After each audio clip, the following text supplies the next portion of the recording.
ilustrísimas autoridades, señoras y señores, como presidente de Nueva Economía Forum, tengo el placer de darles, como siempre, la bienvenida al Fórum Europa que organizamos con la colaboración de Asisa, Red Eléctrica de España y Orange. Hoy tenemos el placer de recibir por segunda vez en esta tribuna al Comisario Europeo de Ayuda Humanitaria y Gestión de Crisis, el señor Christos Stylianides, al que va a presentar el presidente del Consejo Económico y Social de España, don Marcos Peña. Querido Marcos, la tribuna es suya.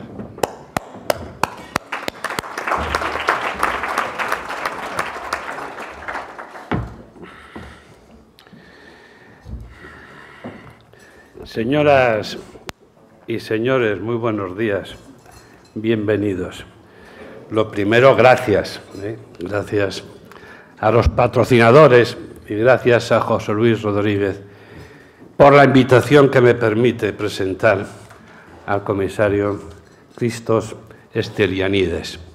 Para mí es un placer personal e institucional. En su biografía se confunde su compromiso político nacional, su voluntad europea y también su compromiso internacional.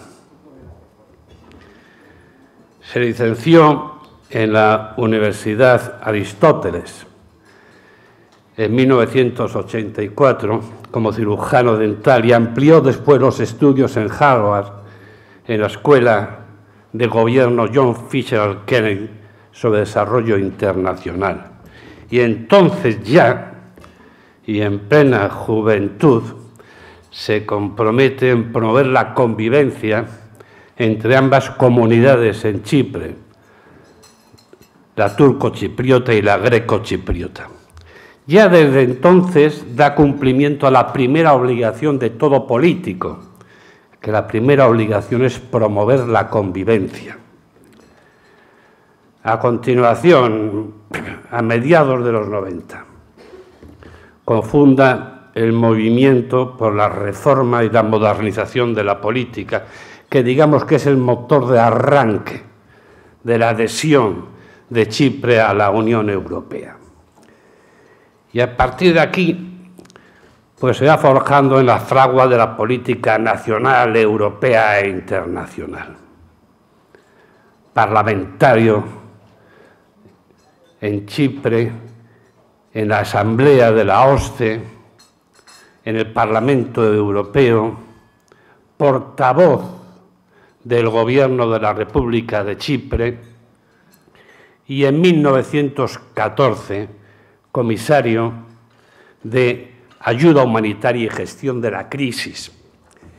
Y cualquiera de nosotros mantiene dos recuerdos del comisario.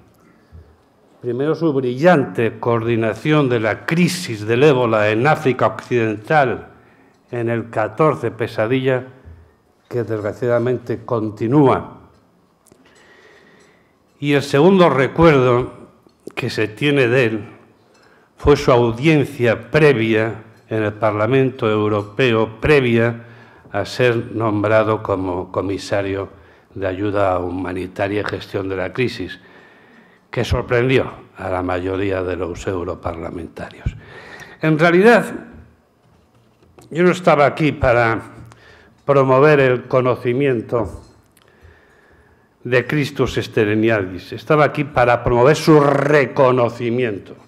Y es un reconocimiento a él, es un reconocimiento a su comisaría y es un reconocimiento a la Unión Europea. Claro que vivimos tiempos difíciles, inciertos, complejos, que no sabemos si vivimos en una época de cambio o en un cambio de época. Y claro que esta dificultad afecta a la Unión Europea. Y tenemos desajustes importantes, institucionales, económicos, financieros, fiscales, etc. Pero hay un desajuste básico, esencial, que es un desajuste efectivo, emocional, porque somos incapaces de hacer un relato social de pertenencia que subraye el afecto y el orgullo de ser europeos, y tenemos motivos más que sobrados para serlo. Europa representa el 7% de la población mundial y consume el 50% del gasto social mundial. Somos el primer donante. Somos el área de bienestar y convivencia mejor de la humanidad. Y hay que estar orgullosos de ellos, y razonablemente orgullosos. Es verdad que el relato que existe justamente no es este, porque estamos en un relato que viene animado por los tambores que nos llaman de nuevo a la tribu, la seducción de las fronteras, la política sentimental o de los sentimientos, que no sé qué es peor. Y nosotros representamos justamente lo contrario, la política de la razón y de la palabra, que es el acuerdo, es el entendimiento, que construye un espacio soportado en dos pilares: la cohesión social y la eficiencia económica. Y un tercer pilar que tiene que ver con el comisario y que tiene que ver con lo que estamos hablando ahora. Es lo que podríamos llamar el entramado emocional de la razón, que es la solidaridad. A la postre de Europa son tres palabras: cohesión, eficiencia, solidaridad. No hace mucho, y con ello acabo. En el 15 tenía una entrevista el comisario Stylianides y comentaba lo siguiente: ya son más de 51 millones los refugiados que tenemos, que no son pocos, 51 millones, jamás hubo tantos. Y dice, bueno, pues la solidaridad de la Unión Europea es la que puede marcar la diferencia entre la vida y la muerte. En ello estamos. Comisario, bienvenido. Gracias. Un abrazo fuerte.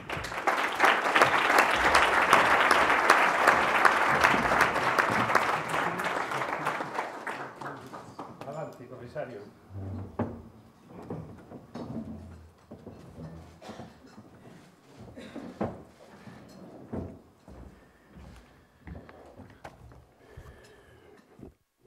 Good morning to everybody.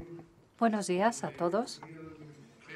Es un gran placer para mí volver a estar aquí y participar por segunda vez en este desayuno de alto nivel. Es un honor para mí. Sé muy bien que el Foro de la Nueva Economía es una de las fundaciones de mayor reputación aquí en España, así que de nuevo les agradezco su invitación.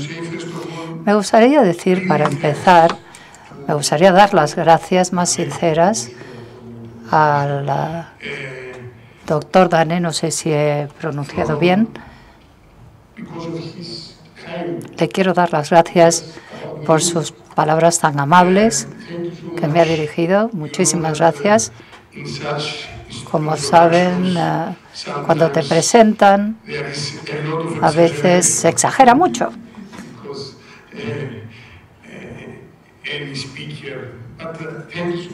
Pero muchísimas gracias, señor Peña, y bueno, voy a intentar estar a la altura de sus expectativas con mi conferencia de hoy. Por otra parte, quiero también dar las gracias a los organizadores por esta oportunidad que me brindan y, por supuesto, muchas gracias por la amable invitación a estar hoy aquí para hablar de una de las cosas más importantes de nuestro proyecto común europeo, que es la solidaridad. Creo firmemente que la solidaridad sigue siendo el principio más fundamental para todos los europeos. Sin solidaridad no hay proyecto común europeo, así de sencillo.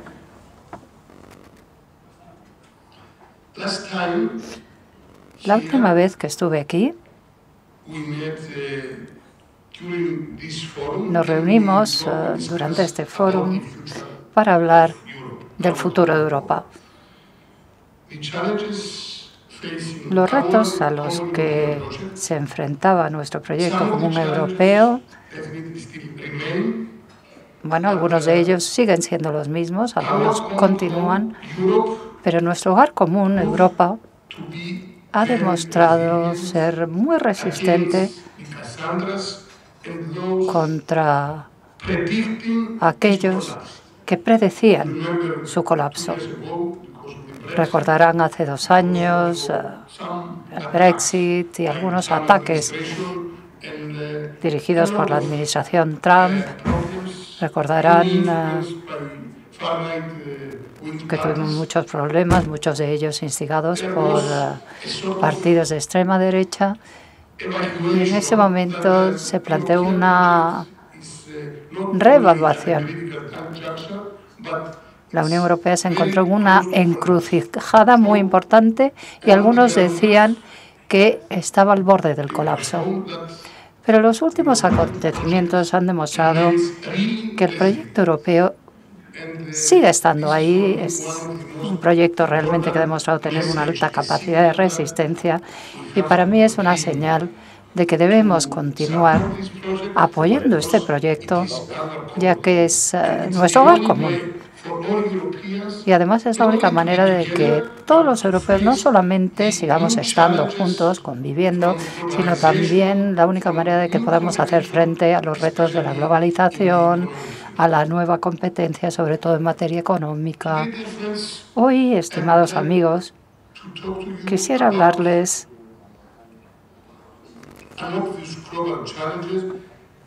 además de estos retos globales, me gustaría hablar de cómo la Unión Europea responde a esos retos, por ejemplo, el cambio climático. Y quiero informarles sobre nuestra propuesta para hacer frente al cambio climático, la que llamamos rescate. Yo creo que es una iniciativa muy novedosa para reforzar, fortalecer el sistema colectivo europeo de protección y así hacer frente al fenómeno del cambio climático. Por lo tanto, la palabra rescate es nuestra respuesta directa al fenómeno de cambio climático. Porque, queridos colegas, queridos amigos, el cambio climático es real, está ahí. El cambio climático se está produciendo ya. Y además no es uno de esos casos de fake news. Yo personalmente estoy totalmente en desacuerdo con la administración Trump porque, como saben, ya han declarado que el cambio climático es fake news, más o menos, ¿no? Pues no lo es, no es así. Desgraciadamente, tenemos mucha evidencia como para insistir en que el cambio climático es algo real. La ciencia, por otra parte, lo tiene muy claro. Y aquellos que niegan el cambio climático contradicen la ciencia, así de sencillo. El cambio climático nos afecta a todos. No hay ningún país, ninguna comunidad, ninguna ciudad inmune al cambio climático y a sus efectos devastadores. Esa es la realidad, por dura que sea. Y yo además creo firmemente que lo que necesita es una respuesta global, no solo por parte de Europa. Según un reciente estudio, ciudades como Madrid o como mi ciudad de Chipre o muchas otras capitales europeas, Valetta, Roma, Atenas. Lo cierto es que están aumentando las olas de calor y, por otra parte, la cantidad de gente en nuestras ciudades. La probabilidad de acontecimientos extremos climáticos ha aumentado muchísimo y esto está afectando a todos los rincones de Europa y más allá, desde el sur al norte, desde el este al oeste. Las tendencias globales, según el informe del 2018, Según sus proyecciones, estos acontecimientos extremos climáticos van a crear más inundaciones, más incendios, más olas de calor, más sequías, más deslizamientos de tierra, más tormentas, huracanes, etcétera. Y, por supuesto, que todo esto va a tener un gran impacto en nuestros ciudadanos europeos. Su salud, su acceso a los alimentos, los flujos migratorios, el turismo, el mundo de los negocios, todos se van a ver afectados. Por lo tanto, son las personas las que se verán afectadas, los ciudadanos reales, su salud, su seguridad, su capacidad de sobrevivir, sus propiedades se van a ver afectadas y, por supuesto, también se verán afectados algunos sectores clave de nuestra economía, la agricultura, la pesca, etcétera, la industria, y también afectarán la biodiversidad. Los ecosistemas se están viendo sometidos a un cambio constante. Los animales y las plantas luchan por sobrevivir y adaptarse en esta nueva situación. Y, en tercer lugar, el cambio climático también afecta a nuestro patrimonio cultural. Nuestros monumentos históricos se ven afectados por precipitaciones extremas, humedad, la subida del nivel del mar, el calor. Muchas veces hemos presenciado las pérdidas que se han producido por estos acontecimientos extremos climáticos en Europa. El verano pasado, por ejemplo, lo que ocurrió en Portugal y en España fue un ejemplo trágico de las consecuencias del cambio climático.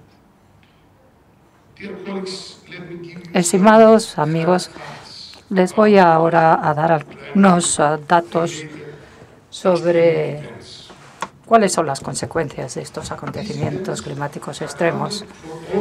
Han representado casi 400.000 millones de euros de pérdidas económicas en la zona económica europea. 400.000 millones de euros. Sobre todo, entre el año 1980 y 2013. Estamos hablando de un 82% de las pérdidas totales debidas a acontecimientos extremos. Y es muy probable que esta cantidad de pérdidas económicas se haya incrementado en las últimas décadas. Según algunos cálculos, las pérdidas anuales económicas podrían triplicarse de aquí al año 2020. Se podrían multiplicar por 6 de aquí a mediados de siglo, representando más de 10 veces los daños actuales para cuando esté finalizando este siglo. Y todo esto debido al cambio climático, con lo cual no estamos hablando para nada de fake news. Y claro, esta es una cantidad enorme y nadie tiene derecho a ignorarlo.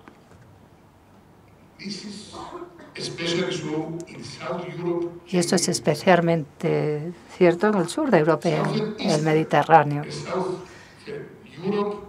El sur de Europa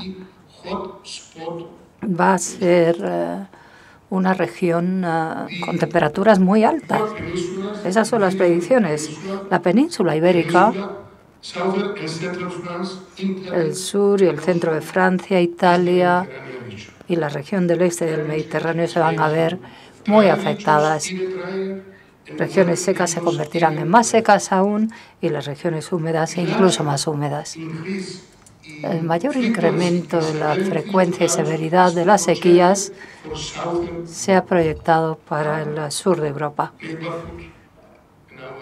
para nuestra región, la que habitamos nosotros. Así que, bueno, no tiene más que ver lo que ocurre en el sureste de España. Regiones como Murcia, que sufrirán muchísimo estos efectos negativos. Incluso si limitamos el calentamiento a 2 grados, el sur de Europa va a verse muy afectada, incluso aunque solamente consigamos que se limite el calentamiento en 2 grados. No hay más que ver lo que ocurrió el año pasado. Hubo incendios forestales incluso en el mes de octubre. En España y Portugal se produjeron pérdidas trágicas, sobre todo en Portugal. Y el área quemada europea, la superficie quemada europea, representó una superficie igual a la de Galicia, toda la región de Galicia. O sea que estamos hablando de hechos reales. Y es verdad que son sorprendentes, porque sus efectos no solamente tienen consecuencias medioambientales, sino que tienen consecuencias sociales también.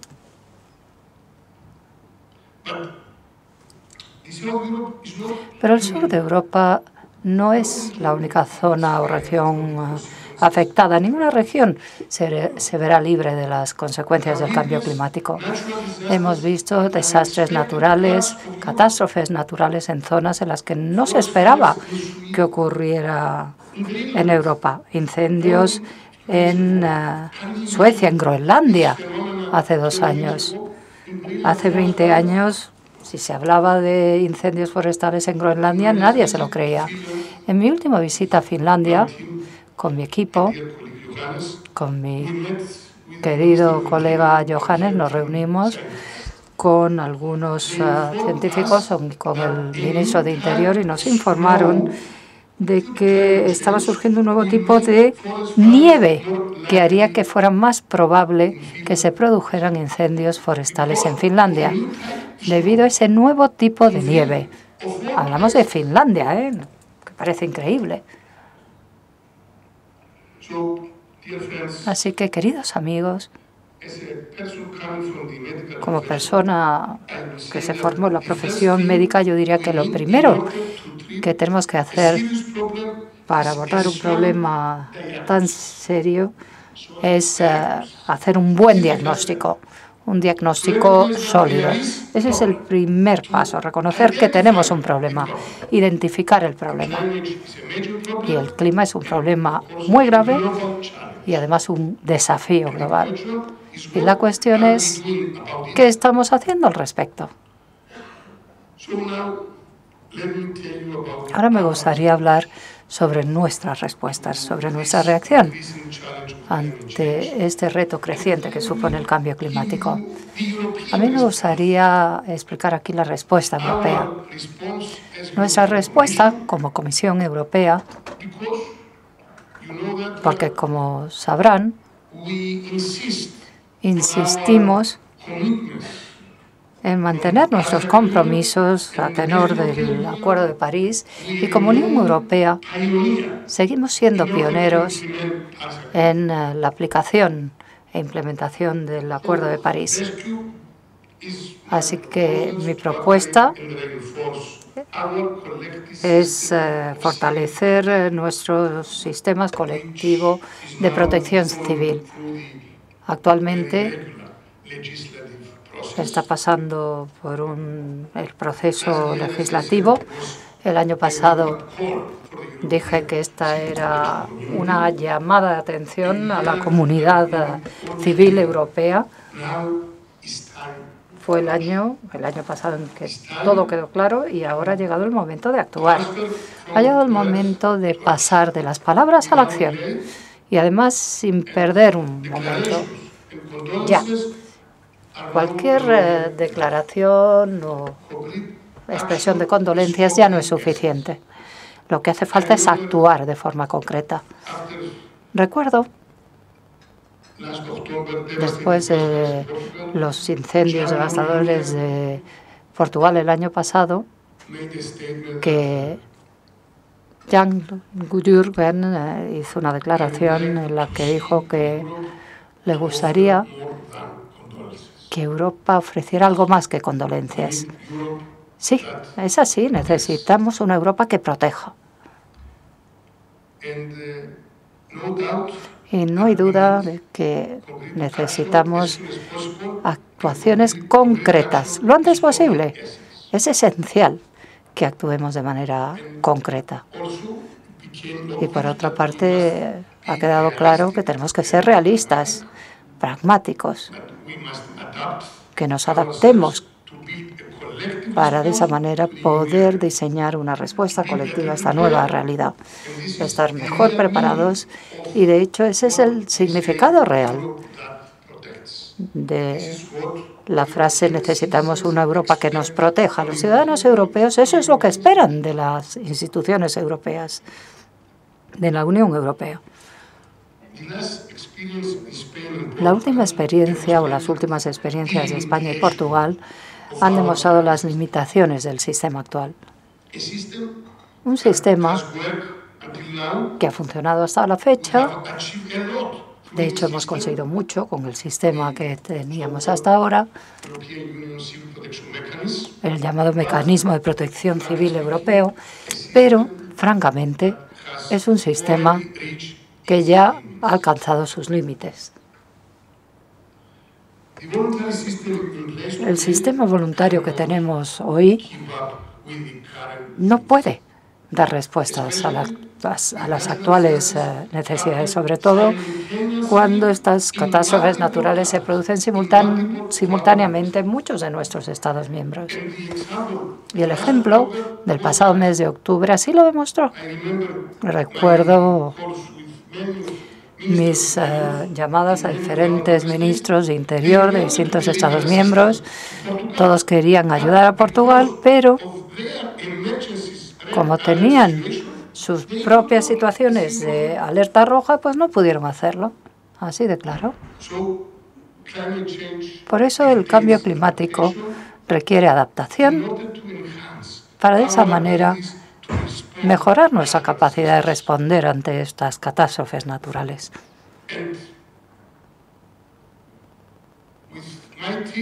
Con mi equipo,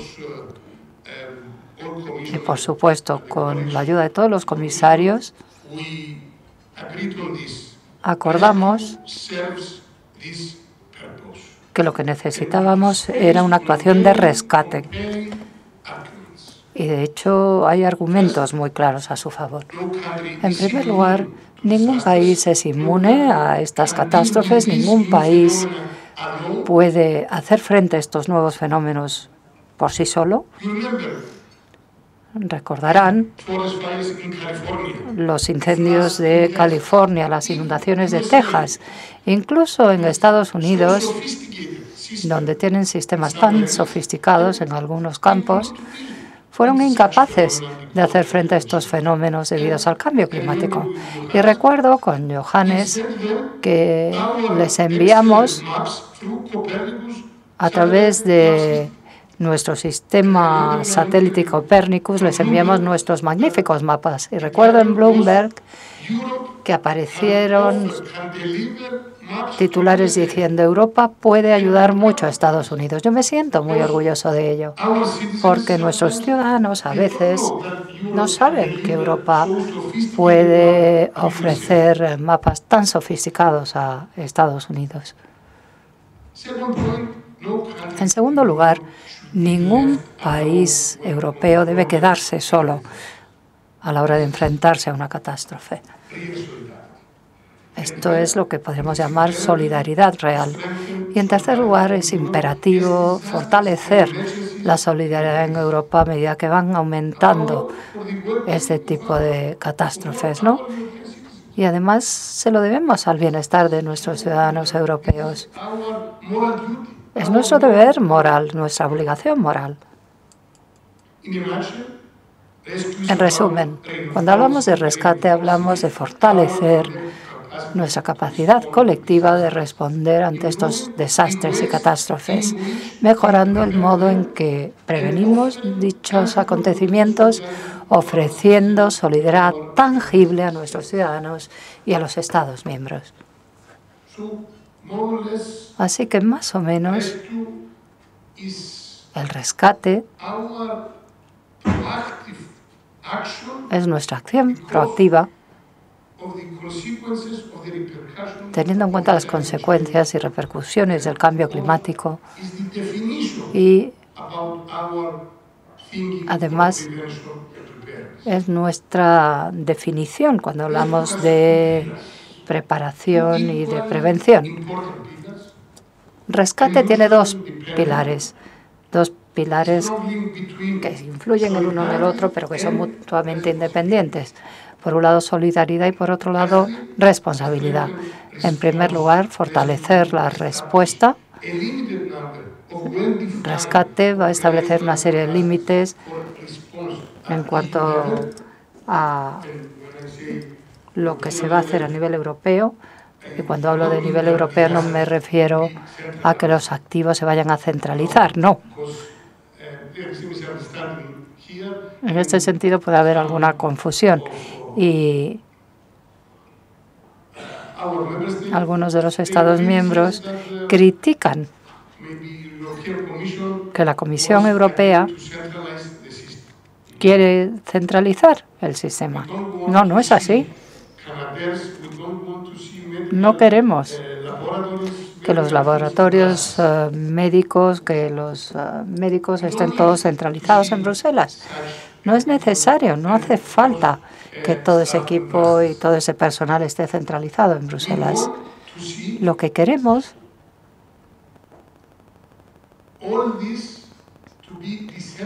es que todo esté descentralizado y cerca de las zonas de mayor riesgo. En España, en Galicia, en Murcia, en Italia, en Portugal, en Croacia, en Grecia, en Polonia, incluso en Finlandia. No en Bruselas. Necesitamos descentralizar de una forma más eficaz el sistema, no centralizar. Así que esta es una confusión, un malentendido que algunos tienen. Y en casos extraordinarios tenemos que cerciorarnos de que ofrecemos una red de seguridad para proteger la vida y la manera de ganarse la vida de nuestros ciudadanos. Y un segundo aspecto muy importante es que la palabra rescate tiene sentido financiero, económico. Es un ejemplo de economía de escala. Al igual que nuestro proyecto común, al igual que el proyecto de la Unión Europea, que también se basa en economías de escala. Pero quiero dejar algo muy claro. Rescue o rescate no va a sustituir las capacidades nacionales de responder ante los desastres, no. Es simplemente un sistema complementario. La responsabilidad principal seguirá estando sobre los hombros de los Estados miembros. Y a través de nuestras experiencias sobre el terreno, queremos insistir en esto. Los primeros en responder serán los componentes clave para cualquier respuesta ante una catástrofe. Nosotros lo que proponemos es una evolución del sistema actual. No proponemos una revolución, simplemente una evolución. Y me parece que es lo adecuado en la situación actual y en las circunstancias actuales. El segundo pilar tiene que ver con la prevención y preparación. A través del rescate podemos crear un sistema, una cultura de preparación ante las crisis y prevención. Porque rescate no es solo respuesta, es prevención, preparación. Hablamos de la responsabilidad nacional. Y sabemos que la forma más coste efectiva de abordar un desastre es impidiendo que se produzca. O sea que la prevención siempre es mejor que la cura. Es un principio que vemos en todas partes, no solamente en el campo médico. Y por encima de todo, rescate significa crear una cultura de prevención. Tenemos que hacer más para crear esta cultura en nuestros Estados miembros. Y francamente, en el sur de Europa, no en España, pero en otros países, tenemos que centrarnos en esto porque tenemos que mejorar la capacidad de prevención y preparación, la capacidad de las autoridades locales, regionales, etcétera, etcétera. Y, por supuesto, tenemos que cultivar esta cultura de prevención entre nuestros ciudadanos. A través del rescate, fortaleceremos las sinergias entre la reducción de desastres y catástrofes y otras políticas de la Unión Europea. Por ejemplo, políticas de cohesión, de agricultura, de sanidad, investigación e innovación y, por supuesto, adaptación al cambio climático. Y quiero aprovechar esta oportunidad para decir que el mecanismo europeo no se limita a Europa, sino que tiene un ámbito global. Mi experiencia personal demuestra que cuando hablamos, por ejemplo, de los incendios en Chile, etcétera, todo esto ha reforzado mi convicción de que lo mejor es mostrar solidaridad tangible en todas partes. Y aquí quiero dar las gracias a España por la contribución que ha hecho al alcance global del mecanismo de protección civil europeo. Recuerdo cuando di la bienvenida en Lisboa a los bomberos españoles que ayudaron a apagar los incendios de Chile. Un equipo valiente de personas que respondieron a una catástrofe tan importante. Yo me sentí muy orgulloso porque lo cierto es que ofrecieron una solidaridad tangible europea fuera de Europa. Y este es nuestro marco moral y forma parte de nuestros principios y de nuestros valores. Forma parte de nuestra identidad y por eso podemos sentirnos orgullosos. Podemos sentirnos orgullosos de nuestra solidaridad, en particular fuera de Europa. Y también porque en este campo tan importante la Unión Europea es un modelo a seguir. Da ejemplo no solamente en Europa, sino en todo el mundo.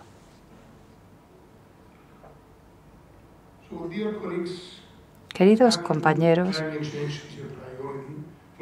abordar el problema del cambio climático es una prioridad para la Comisión Europea y por eso estamos plenamente comprometidos con la implementación del Acuerdo de París. Y esto no soy yo solo que lo dice. Y ahora me gustaría hacer un comentario sobre el trabajo tan bueno de Miguel Ascañete, que ha hecho tan buen trabajo.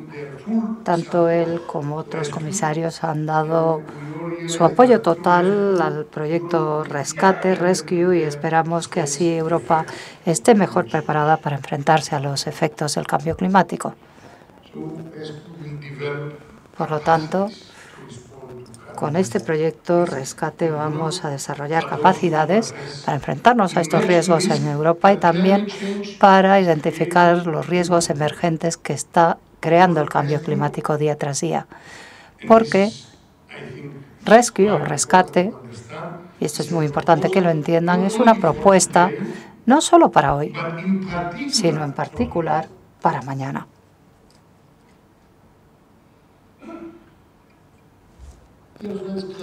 Queridos amigos, el cambio climático es nuestra nueva realidad. El año pasado, desgraciadamente, no va a ser una excepción. Se está convirtiendo en la nueva normalidad. Por eso tenemos que estar mejor preparados, tenemos que estar listos para enfrentarnos a la próxima catástrofe que desgraciadamente está a la vuelta de la esquina. A través de Rescue, de Rescate, respondemos a las peticiones de nuestros ciudadanos de más solidaridad, con la máxima eficiencia y con la mínima burocracia. No en teoría, sino en la práctica, haciendo las cosas de forma muy práctica, porque Europa, gracias, Europa no se ha construido sobre burocracia, sobre palabras. No. Esta misión rescate es un ejemplo de pragmatismo, porque no podemos dejar a un país solo que se enfrente a estas catástrofes. Es la base de nuestra familia para proteger nuestro hogar común. Y para enfrentarnos a estos retos necesitamos unidad en el esfuerzo. Tenemos que unir fuerzas, todos nosotros, trabajar todos juntos, porque el tiempo es esencial. Debemos pasar de declaraciones de intenciones, de políticas, a la implementación, a la aplicación. Lo que necesitamos ahora es acción o actuación concreta. Actuaciones orientadas a resultados. Muchísimas gracias por darme esta oportunidad de hablar con todos vosotros sobre este tema tan necesario, tan importante. Muchas gracias. La verdad es que para mí es un honor ver a tantas personalidades tan distinguidas que han venido a este desayuno tan temprano esta mañana. Muchas gracias.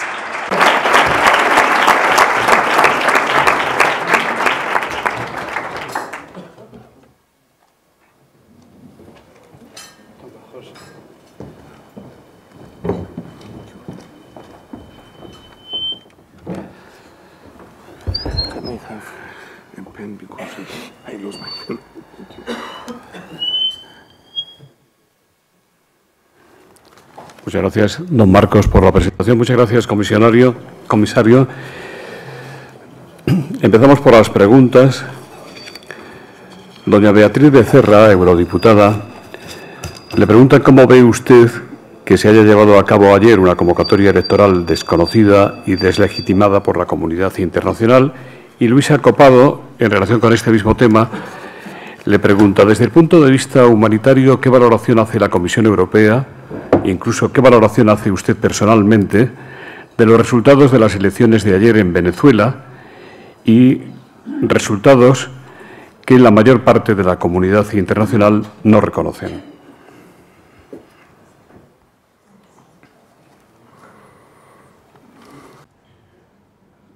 Can you repeat the first one, please? Okay. ¿Puede repetir la primera, por favor?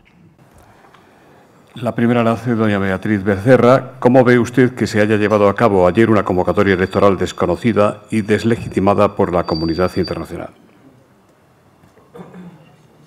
Para empezar, no está nada mal.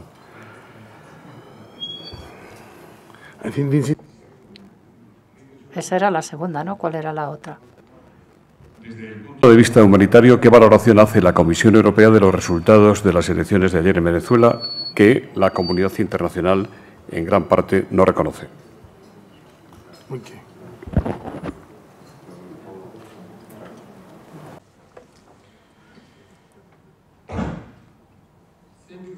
Muchas gracias por las preguntas. A través de esta pregunta tengo la oportunidad de hacer algunos comentarios sobre mi visita a esa región, Colombia en particular, hace un mes. Visité también la frontera entre Colombia y Venezuela y, como saben, para nosotros, en nuestra opinión, en Venezuela hay un problema humanitario real. Esa es la razón por la que incluso detrás del escenario, digamos, detrás del telón, intentamos ofrecer ayuda humanitaria en colaboración con distintos socios. En mi visita a Colombia me reuní con todos nuestros socios de ayuda humanitaria que trabajan sobre el terreno. Me reuní también con el presidente Santos y con muchos ministros. Juntos evaluamos la situación, también en Colombia, pero en particular en Venezuela y en toda la región. Y esa es la razón por la que cuando estuve allí anuncié que vamos a dirigir más ayuda humanitaria a la región. No hay duda de que el problema humanitario está relacionado con el paisaje político con los problemas políticos de Venezuela. Pero comisario de ayuda humanitaria y como quiero mantener mi capacidad de ofrecer ayuda humanitaria a Venezuela, no voy a decir nada más porque para mí es muy importante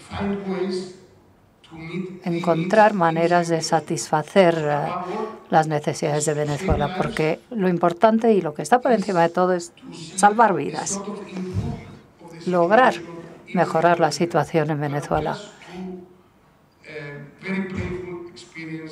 Pero, bueno, lo único que puedo decir es que fue una experiencia muy dolorosa visitar la frontera entre Colombia y Venezuela. Conocí a una pareja que habían iniciado su periplo en Caracas y que salieron buscando vacunas para su bebé de 3 meses. Fue una experiencia muy dolorosa. Y como médico me di cuenta de que incluso las vacunas más necesarias, más básicas, eran difíciles de encontrar. Ni siquiera se encontraban en Caracas, que es la capital de Venezuela. Por otra parte, también conocí a una madre soltera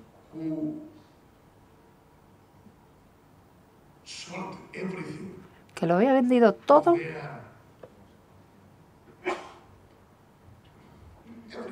lo que tenía, todas las cosas de su familia, para comprar medicamentos para sus hijos, porque le estaban tratando de cáncer. Así que estas dos experiencias tan dolorosas yo creo que pueden describir muy bien la situación en Venezuela. Como Unión Europea continuaremos ofreciendo ayuda humanitaria, política y del tipo que sea durante todo el tiempo que sea necesario, porque para nosotros la situación humanitaria en Venezuela es realmente inaceptable. Muchas gracias.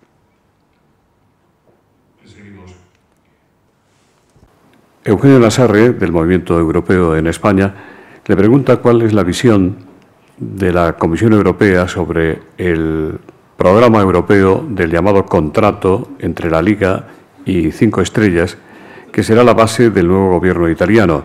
¿Hay preocupación por los primeros síntomas de antieuropeísmo?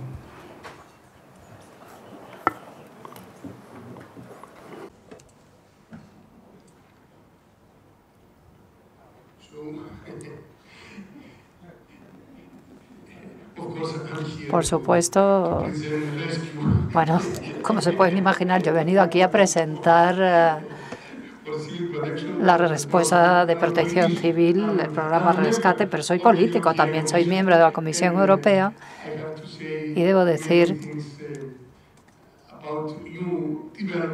bueno, podría decir muchas cosas sobre los nuevos desarrollos en el continente europeo y la Unión Europea, pero no debo hablar mucho. Bueno, no hay duda de que nos enfrentamos a nuevas influencias, ¿no?, de algunos partidos euroescépticos en nuestros Estados miembros. Como dije, mucha gente, incluso en nuestros Estados miembros, y también fuera de Europa, después del Brexit y debido a la declaración de la administración Trump sobre la Unión Europea y su capacidad de resistencia, mucha gente ha dicho que el proyecto europeo está al borde del precipicio, a punto de hundirse o de colapsar, ¿no? Pero yo creo firmemente que las nuevas repercusiones del proceso del Brexit en el Reino Unido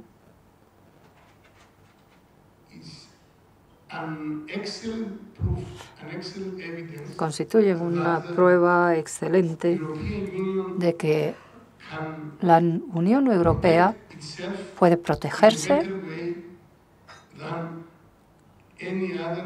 mucho mejor de lo que va a poder protegerse cualquiera que quiera salir de nuestro hogar común, de nuestra casa común.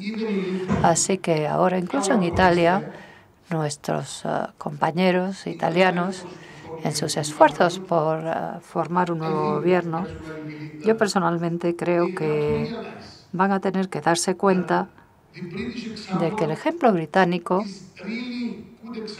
es un buen ejemplo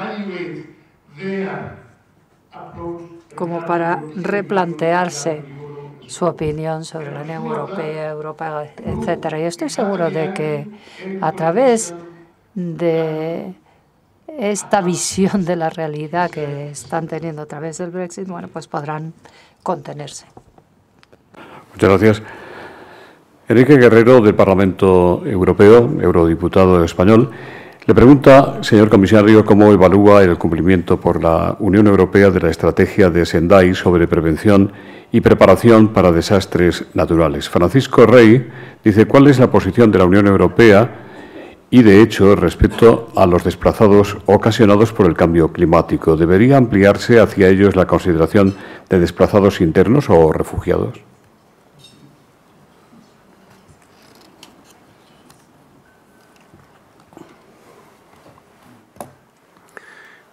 And now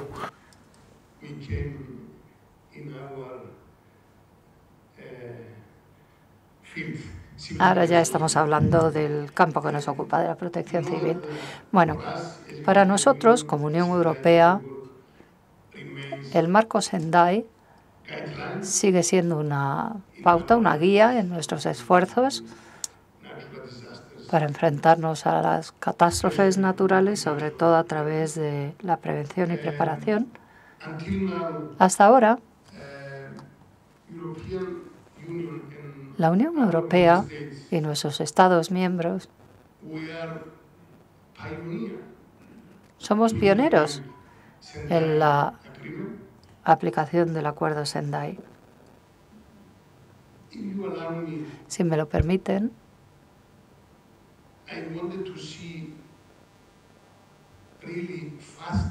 me gustaría que la implementación del Acuerdo Sendai fuese más rápida, incluso en Europa.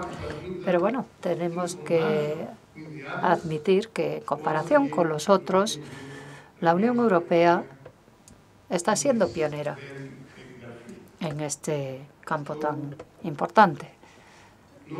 Así que tampoco hay razones para ser autocomplacientes. Debemos seguir esforzándonos en la aplicación de este acuerdo, pero, de nuevo, como digo, somos pioneros y estamos dando ejemplo a los demás.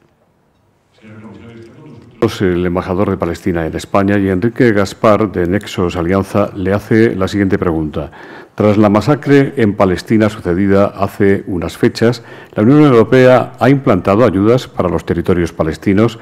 Si es así, ¿se han puesto trabas, además de las habituales, para poder hacer llegar esta ayuda a Gaza y Cisjordania?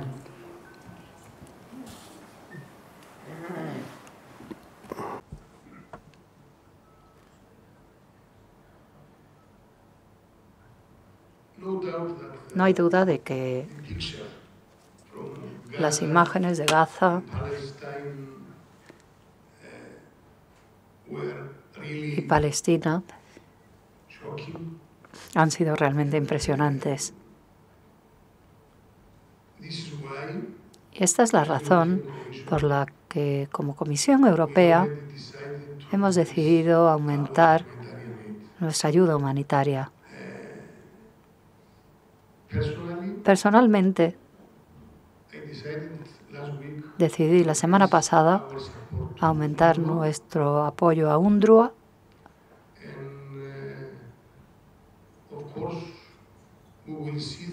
y a través de UNRWA veremos cómo podemos hacer llegar más ayuda a las autoridades palestinas y al pueblo palestino.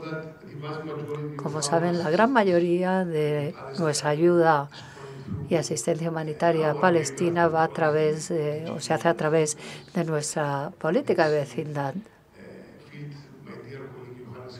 Johannes Hahn, mi estimado colega, es responsable de ello y estamos en constante contacto para saber qué ocurre en esta situación. Y todo ello, por supuesto, bajo el liderazgo de Federica Mogherini.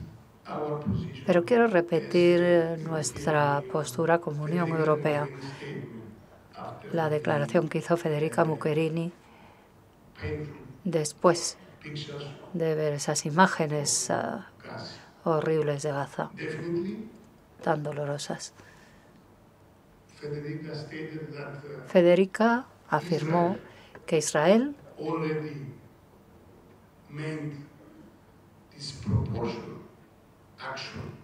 ha adoptado medidas desproporcionadas contra los manifestantes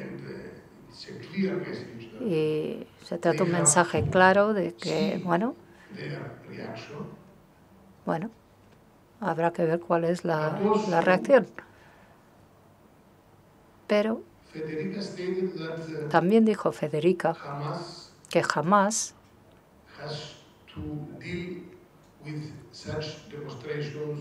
tiene que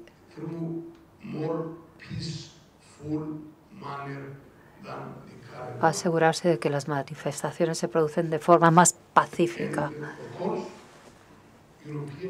Y, por supuesto, que la Unión Europea mantiene su compromiso con esta solución de dos estados. Para la Unión Europea, en general, esto es algo que no es negociable, el mantenimiento de los dos estados. Y por eso declaramos que la iniciativa de la administración Trump de transferir su embajada a Jerusalén, de trasladar la embajada a Jerusalén, no ha ayudado para nada, sobre todo en las circunstancias actuales. No ayudan para nada a un buen resultado, un buen desenlace de las negociaciones entre Palestina y las autoridades israelíes. Es importante mantener ese equilibrio, un enfoque, una solución equilibrada, porque además es muy importante que podamos mantener el papel clave que desempeñamos en estas negociaciones. No es fácil para nosotros ignorar a veces nuestras emociones, sobre todo por esas imágenes tan dolorosas, pero como Unión Europea creo que nuestra obligación es mantener ese equilibrio para así poder ser constructivos en las nuevas negociaciones cuando se produzcan. Daniel Herrero le pregunta, señor comisario, si es legítimo computar como ayuda para el desarrollo la ayuda que se ofrece a la Guardia Costera Libia, teniendo en cuenta los abusos de derechos humanos que ésta comete.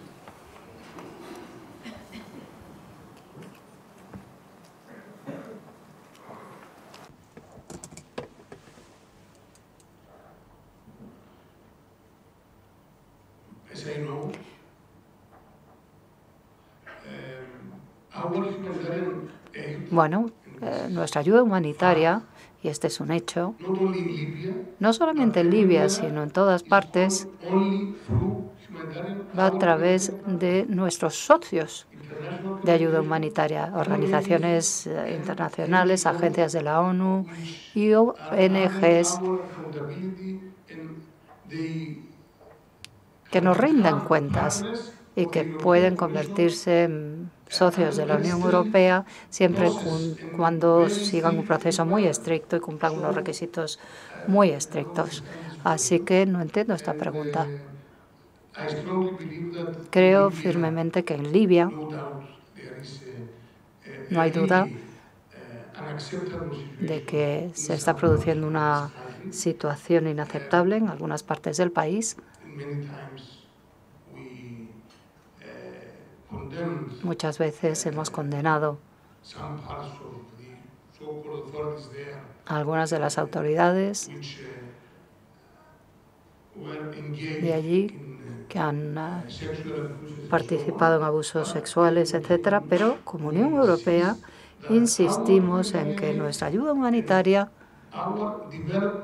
nuestra ayuda al desarrollo y también nuestra ayuda a través de la política de vecindad la canalizamos a través de nuestros socios sobre el terreno y no damos ayuda directa a nadie que participe en actividades ilegales o no adecuadas sobre el terreno. Si hay cualquier información, si tienen, alguna información al respecto, por favor, háganosla llegar para ver qué podemos hacer al respecto. Pero hasta ahora mis servicios, todos los otros servicios de la Unión Europea, no cuentan con esa información a la que usted hace referencia sobre la situación en Libia. Becerril, eurodiputada del Partido Popular Europeo, le pregunto al señor comisario sobre la seguridad en muchos países de África donde están desplegadas fuerzas de la ONU y en donde los militares españoles colaboran en la defensa de la paz y de la seguridad, como por ejemplo en Mali. ¿Cómo se puede asegurar la entrega de ayuda humanitaria en zonas donde el terrorismo controla gran parte del territorio?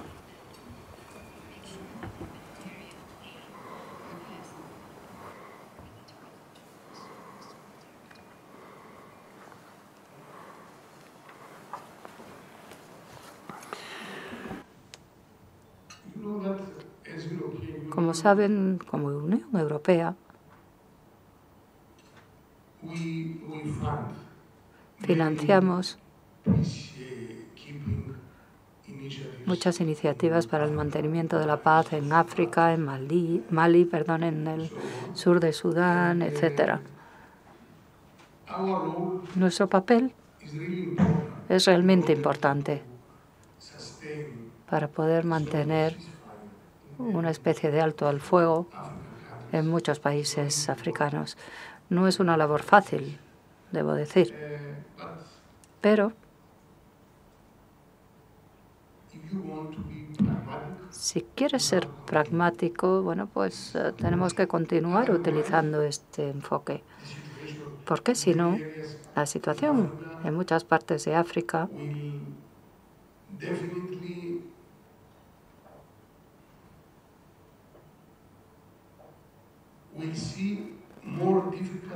empeoraría, habría más dificultades, más repercusiones sobre el terreno debido a estos conflictos y disputas.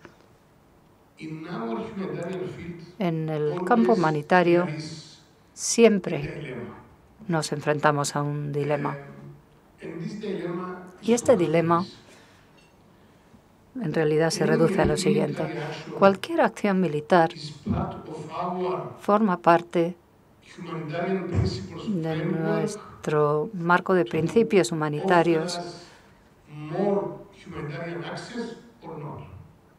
La idea es que nos den más acceso humanitario, ¿no?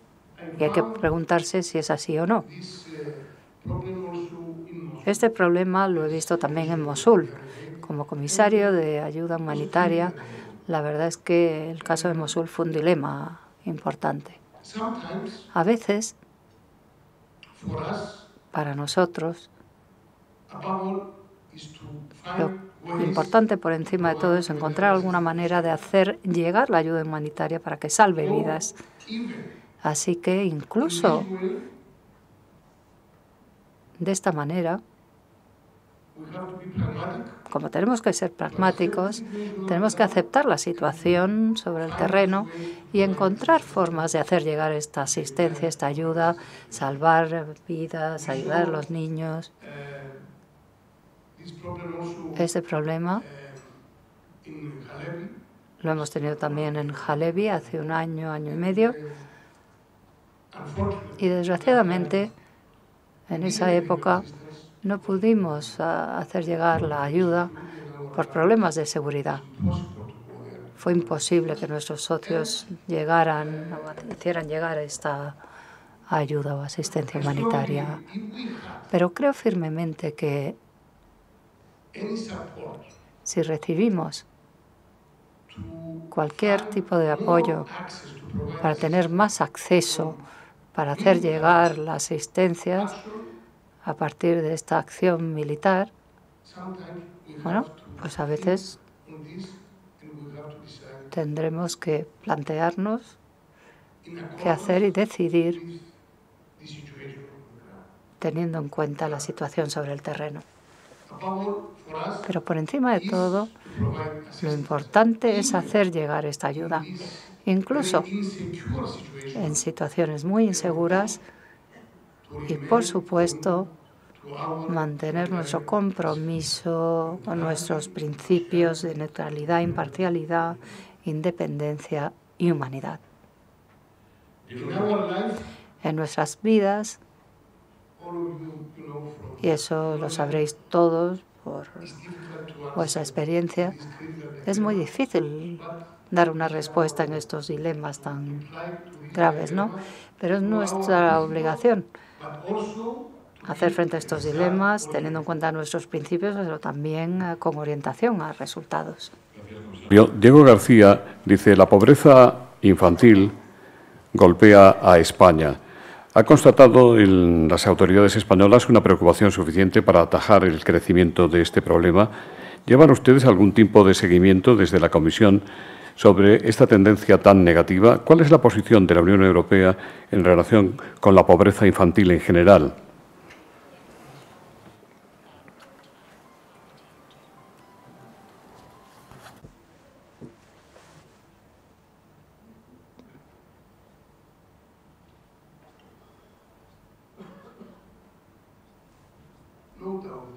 No hay duda de que, como Comisión Europea,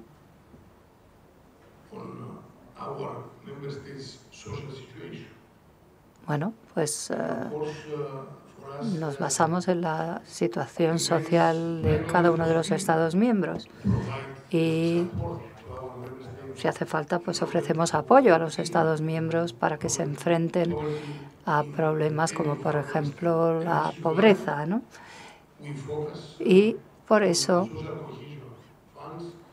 ofrecemos fondos de cohesión social, y esta es la razón también por la que intentamos, a través de un nuevo fondo, aumentar la capacidad de nuestros Estados miembros de crear más puestos de trabajo, porque la única manera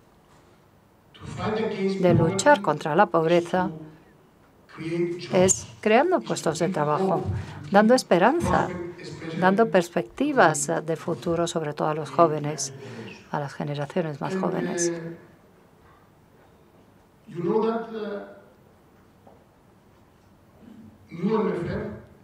El nuevo fondo, de hecho, se va a centrar en la investigación y el desarrollo, con el fin de que Europa sea más competitiva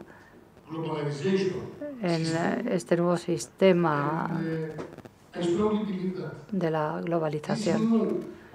Y creo firmemente que esta nueva decisión de centrarnos en investigación e innovación es la única manera de mantener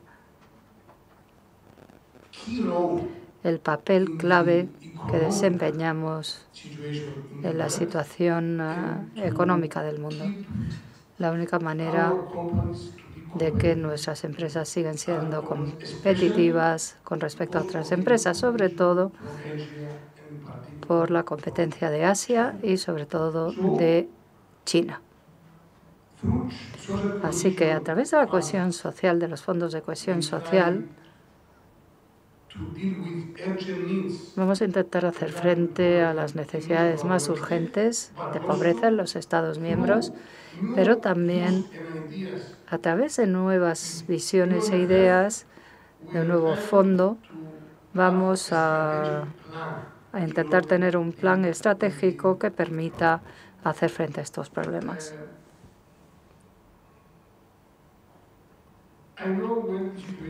Sé sobre la situación en Grecia por mis orígenes griegos.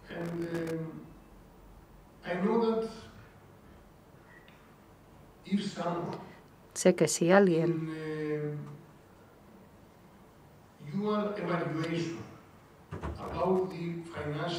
la evaluación sobre la situación financiera,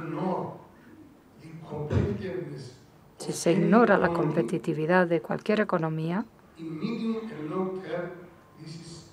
a medio y largo plazo, este será un error enorme si se quiere luchar contra la pobreza. Por eso debemos insistir en nuestros fondos de cohesión social para dar más apoyo a aquellas partes de nuestra sociedad que están bajo el nivel de la pobreza, pero al mismo tiempo tenemos que centrarnos en nuestra estrategia para poder mantener las economías europeas, hacer que sigan siendo competitivas con otras economías del mundo. Las dos últimas preguntas, lamento no poder leer más por falta de tiempo. Desde Red Eléctrica le preguntan ¿qué cree usted que deberían hacer las empresas europeas para limitar el riesgo potencial de cambio climático y los desastres naturales? Y desde Oxfam Internacional, José María Vera le pregunta cuáles son las perspectivas de los fondos de ayuda humanitaria en los nuevos presupuestos europeos.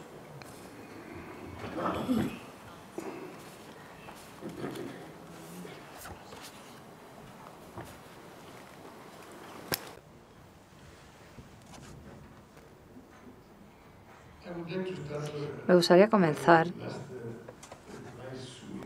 esta última respuesta hablando o refiriéndome a la pregunta de Oxfam.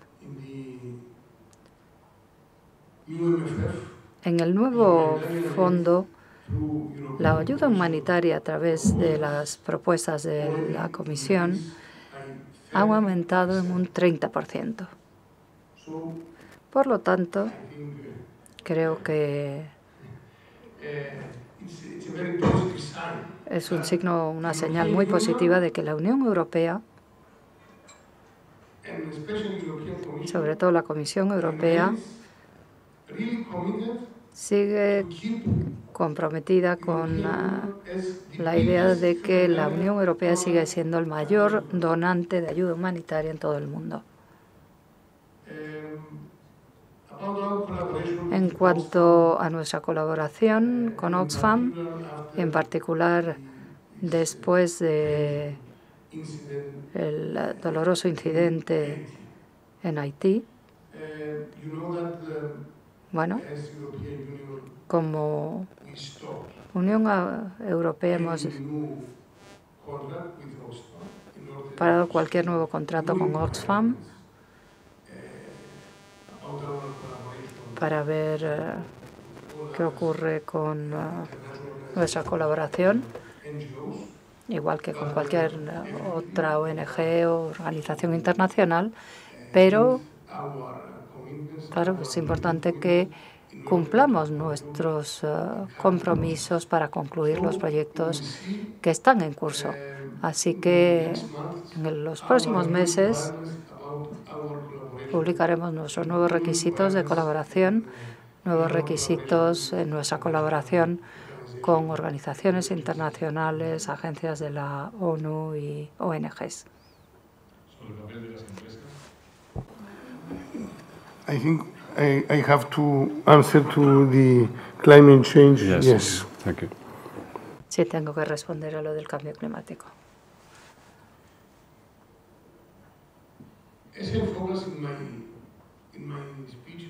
Como dije en mi presentación,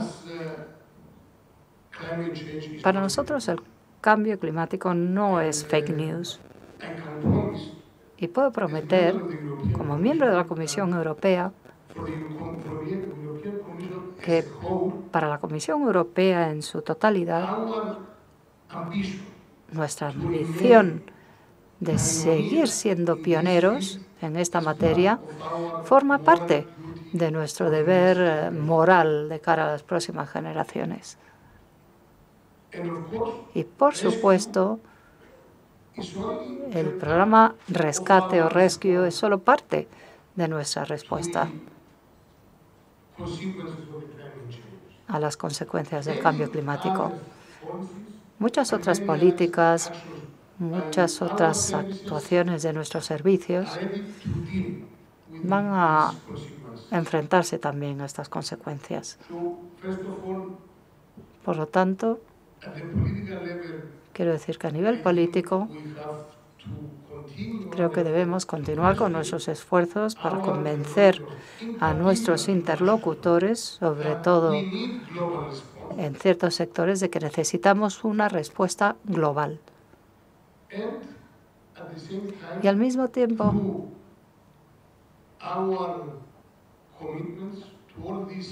a través de nuestros compromisos con el Acuerdo de París y muchos otros ejemplos.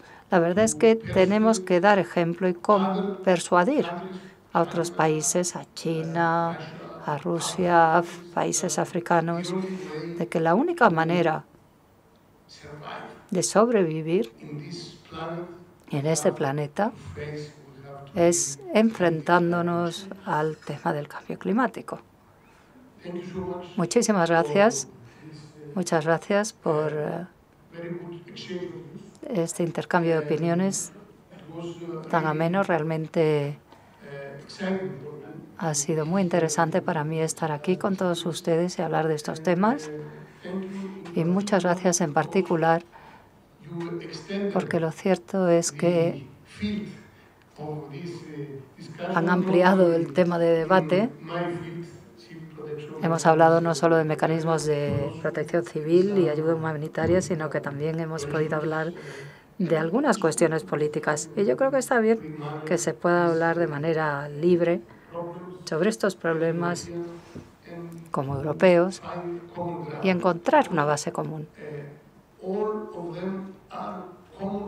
Todos estos problemas son problemas comunes, no son problemas a los que se enfrenten solo los comisarios europeos, la Comisión Europea, sino todos los ciudadanos europeos y en particular aquellos de vosotros que sois líderes de vuestro campo y que podéis hacer llegar la información de la Unión Europea de una manera muy efectiva a los ciudadanos y reducir esa brecha que pueda haber entre las instituciones europeas y la gente de la calle.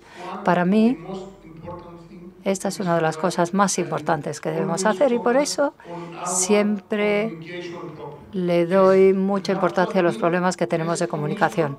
Como Comisión tenemos que aceptar y admitir que tenemos que cambiar nuestro lenguaje, nuestra forma de hablar, para acercarnos más al ciudadano de la calle. Tenemos que hablar en un lenguaje muy claro, muy asequible para convencer a la gente de que este proyecto tan excelente, el proyecto europeo, no solamente es un proyecto para la élite que está en Bruselas, sino que es un proyecto de los ciudadanos europeos.